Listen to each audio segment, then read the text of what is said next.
મિત્રો મહામંથન મંતવ્ય ન્યૂઝમાં આપનું સ્વાગત છે। સુરતના ડિંડોલી પોલીસ સ્ટેશન હદ વિસ્તારમાં આવતા લક્ષ્મણનગર વિસ્તારમાં સરા જાહેરમાં એક યુવકની હત્યા કરી દેવાતા ચકચાર મચી જવા પામી છે।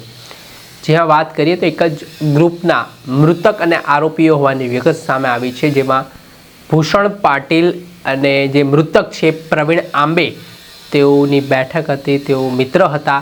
ત્યારે કોઈ બાબતને લઈને મજાકમાં બંને વચ્ચે બોલાચાલી થઈ ગઈ। જોતજોતામાં વિવાદ વકર્યો ને આટલામાં ઉશ્કેરાયેલો ભૂષણ પાટીલ પોતાના ઘરે જાય છે, ત્યારે ઘરેથી છરી લઈને આવે છે ને પ્રવીણ આંબે ઉપર આ છરી વડે હિચકારો હુમલો કરી દે છે। ઘટનામાં ગંભીર રીતે ઇજાગ્રસ્ત પ્રવીણ આંબે ઘટના સ્થળે જ ઢળી પડે છે અને તેનું કમકમાટી ભર્યું મૃત્યુ નીપજી જાય છે। આ ઘટના બાદ આરોપીઓ હત્યાની ઘટનાને અંજામ આપ્યા પછી ફરાર થઈ જાય છે। જે મામલાના સંદર્ભમાં પોલીસે તપાસના ધમધમાટની શરૂઆત કરી હતી ને આ ઘટનાના પગલે પોલીસે ભૂષણ પાટીલ સહિત 6 આરોપીઓ સામે હત્યા અંગેનો ગુનો નોંધ્યો છે।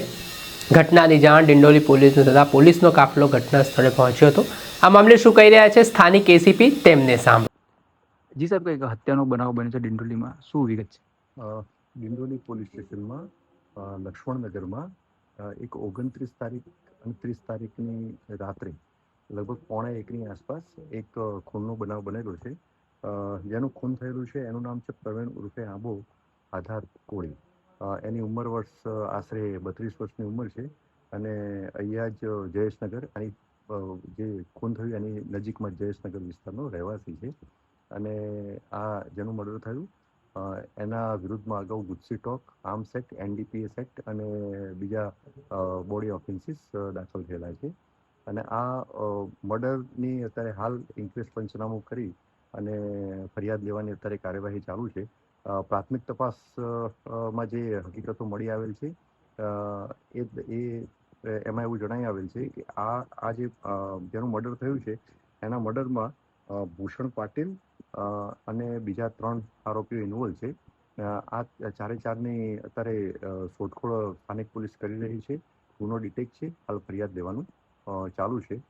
જે ખૂનમાં જે ઇન્વોલ્વ જે છે આરોપીઓ એ પૈકીના ભૂષણ પાટીલ જે છે એના વિરુદ્ધમાં અગાઉ પણ મર્ડર અને ખૂનની કોશિશના વિવિધ ગુનાઓ દાખલ થયેલ છે।